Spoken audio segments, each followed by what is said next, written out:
Hello friends, स्वागत है आपका हमारे इस YouTube channel apex GS express में। आज हम इस वीडियो में बात करेंगे मध्य प्रदेश जेल भर्ती परीक्षा का जो आज का पेपर था उसकी फर्स्ट शिफ्ट की बात करेंगे 15 दिसंबर 2020 की। तो ये वीडियो आपके लिए बहुत हेल्पफुल होने वाला है। आपसे रिक्वेस्ट है कि अभी तक आपने चैनल को सब्सक्राइब नहीं किया तो इसे सब्सक्राइब कर लीजिए और इसके नीचे जो बेल आइकन बटन है उसे प्रेस करना ना भूलें, ताकि आगे आने वाली सारे वीडियोस की नोटिफिकेशन अब तक मिलते रहे। दोस्तों, आगे मध्य प्रदेश कांस्टेबल भर्ती परीक्षा, मध्य प्रदेश पीएससी प्री का नोटिफिकेशन आने वाला है। तो ये सभी एग्ज़ाम्स के लिए जो भी हमारे चैनल पे जाकर के उसकी प्लेलिस्ट पे एमपीजी के देख सकते हैं, उसके सारे वीडियोस को देख सकते हैं। तो चलिए डिस्कस करते हैं। आज की फर्स्ट शिफ्ट में पूछा गया था मध्य प्रदेश में कौन सी नदियाँ अमरकंटक से निकलती है। इसमें 4 ऑप्शन दिए गए थे और जिनमें से ऑप्शन को पेयर में दिया गया था, 2 नदियों के पेयर में दिया गया था, जिसमें से नर्मदा और सोन जो पेयर था वो ज़्यादा करेक्ट हो जाएगा और बाकी जो ऑप्शन थे उनमें इस टाइप से पेयर नहीं थे। तो इसका आंसर हो जाएगा नर्मदा और सोन। क्वेश्चन नंबर 2 जो था वो मध्य प्रदेश के करंट अफेयर से पूछा गया था, जो कि स्वच्छता सर्वेक्षण 2020 में 1 लाख से 10 लाख जनसंख्या वाले शहरों में किसे प्रथम स्थान प्राप्त हुआ है। तो इस प्रकार से पूछा गया था और इसका राइट आंसर हो जाएगा इंदौर। इंदौर को प्रथम स्थान प्राप्त हुआ है। हालांकि बहुत से क्वेश्चन करंट अफेयर से पूछे गए थे, जिसमें ऑल इंडिया करंट अफेयर और एमपी जीके के भी करंट अफेयर शामिल थे। आई थिंक 8 से 9 क्वेश्चन आपको करंट अफेयर से देखने को मिले थे। तो एमपीजी के में हम इतना ही डिस्कस करते हैं। अब हम बात करते हैं हिंदी से जो पूछे गए थे प्रश्न उन्हें, जिसमें से राजश्री एक पूछा गया था। राजश्री का संधि विच्छेद क्या होगा? राजश्री का संधि विच्छेद क्या होगा, ये पूछा गया था। तो इसका विच्छेद दिया हुआ था राज धन ऋषि, इस प्रकार से दिया हुआ था। राज में हलंत लगा था, किसी में नहीं लगा था। राजधन ऋषि इस प्रकार से दिया हुआ थे 4 ऑप्शन। तो इसका आप देख लीजिएगा। संधि से एक क्वेश्चन पूछा गया था, मुहावरे से 2 क्वेश्चन पूछे गए थे और समास बहुब्रीहि समास का एक उदाहरण पूछा गया था। इनमें से कौन सा बहुब्रीहि समास का उदाहरण है? तो इसमें जो बाकी 3 ऑप्शन दिए थे वो तो बहुब्रीहि समास का उदाहरण नहीं था, किंतु जो चौथा ऑप्शन था नीलकंठ वो इसमें दिया हुआ था। तो इस प्रकार से नीलकंठ जो होगा बहुब्रीहि समास का उदाहरण होगा। इस प्रकार से एक क्वेश्चन बहुब्रीहि समास से पूछा गया था।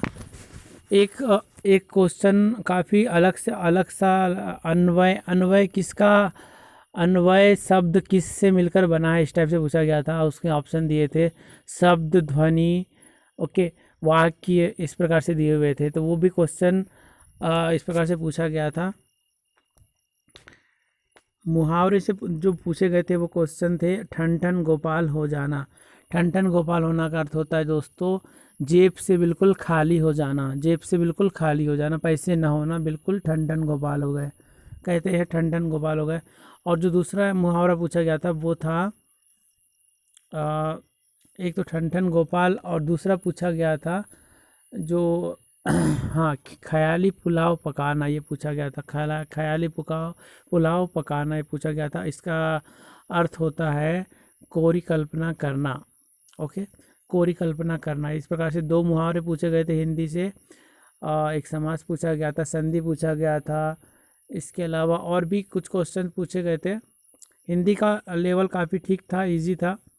जो जीके और साइंस का लेवल है वो थोड़ा सा आपको टफ देखने को मिलेगा। तो साइंस का एक क्वेश्चन डिस्कस करते हैं। कॉपर सल्फेट में लोहे का चूर्ण मिलाने पर वह हरे रंग का हो जाता है, ऐसा क्यों होता है?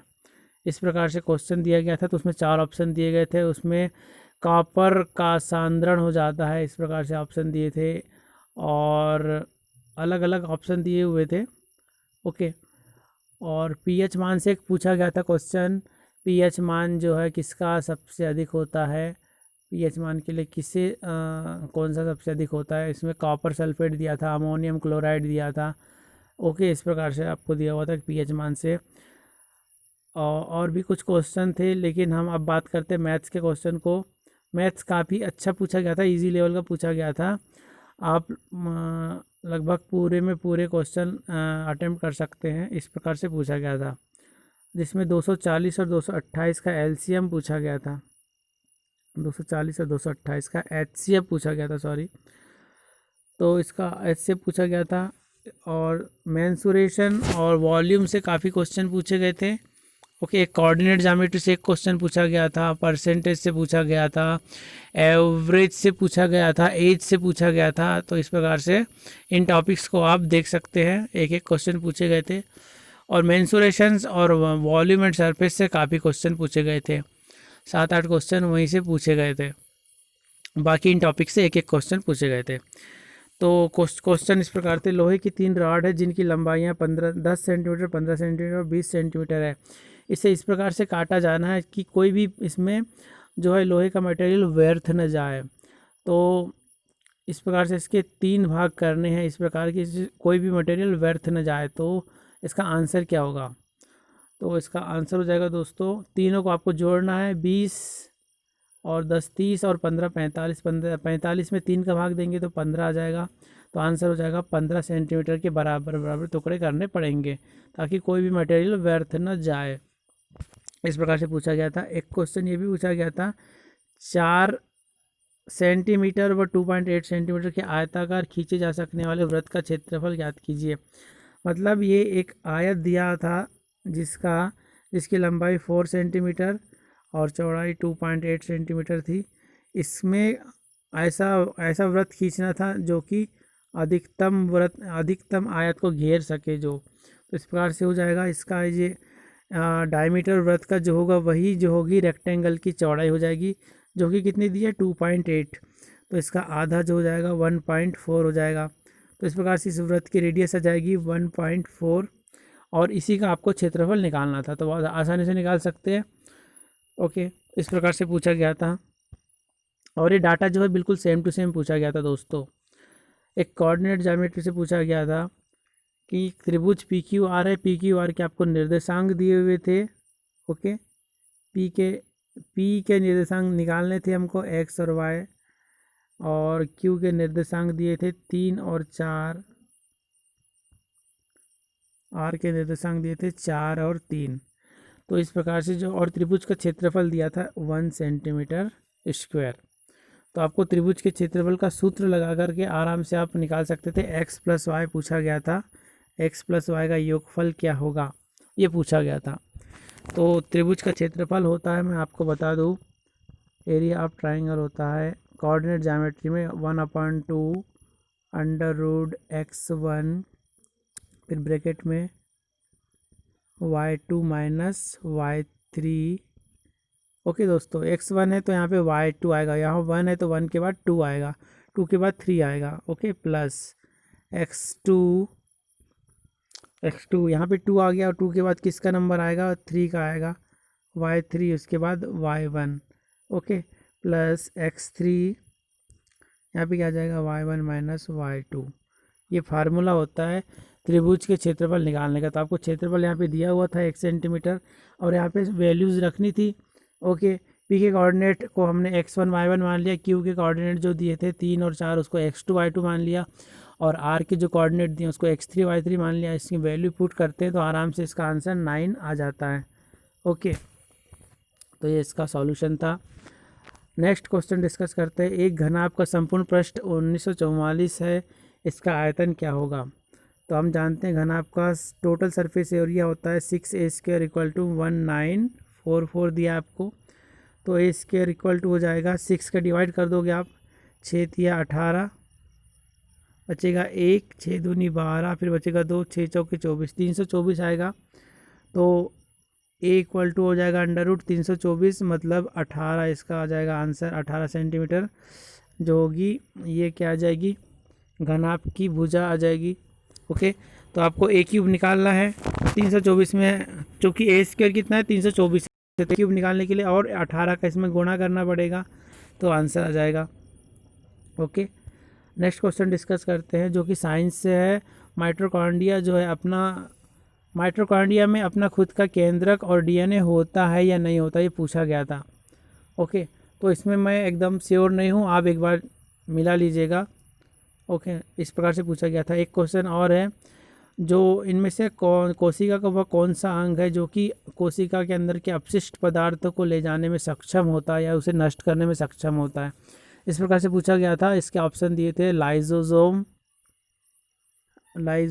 Ribosome, okay, mitochondria, Golgi body, इस प्रकार से दिया था। तो इसमें लाइजोसोम हो जाएगा, क्योंकि आत्महत्या की थैली, सुसाइडल वेग इसे कहा जाता है, क्योंकि जो कोशिका में जो भी अपशिष्ट पदार्थ बनते हैं ये उनको अपने साथ खुद भी डिस्ट्रॉय हो जाता है और उन्हें भी डिस्ट्रॉय कर देता है अपशिष्ट पदार्थों को।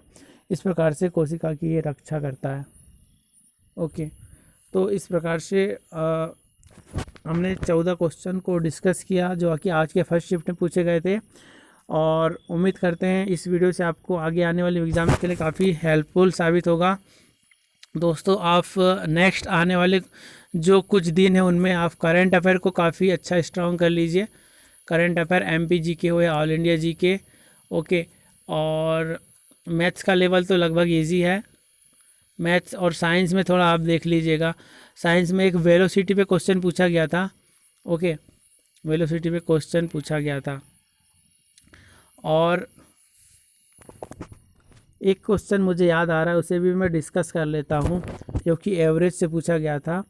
8 व्यक्तियों का औसत वज़न जो है बढ़ जाता है। 8 व्यक्तियों का जो औसत वज़न है वो बढ़ जाता है। कितना बढ़ जाता है? 2.5 बढ़ जाता है, ओके, 2.5 kg बढ़ जाता है। जब इन 8 में से एक उस व्यक्ति को 8 में से वह व्यक्ति बाहर निकल जाए जो 45 kg का है, और उसकी जगह पे एक नया व्यक्ति आ जाता है, ओके, उसकी जगह एक नया व्यक्ति आ जाता है, रिप्लेसमेंट हो जाता है। संख्या वही रहेगी। 8 में से 8 लोगों में से सबका वेट अलग अलग होगा, तो एवरेज वेट आपको x मानना है, और उसमें से 8 में से एक 45 kg वाला पर्सन बाहर निकल जाता है और उसकी जगह एक नया पर्सन आ जाता है, ओके। तो आपको बताना है उस नए पर्सन का वेट कितना होगा, ये पूछा गया था। उसमें ऑप्शन दिए थे आपको 65, 55, इस टाइप से ऑप्शन दिए गए थे, ओके। तो यदि हम 8 इंटू हमने एवरेज वेट माना था 2x को, तो इसका 2.5 हो जाएगा। 2.5 में से 1 को माइनस करना पड़ेगा, okay, into x equal to हो जाएगा 45। तो 8 इंटू 2.5 में से 1.5 हो जाएगा, तो 1.5 हो जाएगा, x इक्वल टू 45, ओके। तो हो जाएगा 12x इक्वल टू 45, ओके। इसमें थोड़ा आपको सोचना पड़ेगा दोस्तों, क्योंकि उम्मीद करते हैं आपने क्वेश्चन समझ लिया होगा। फिर से मैं दोहरा देता हूँ।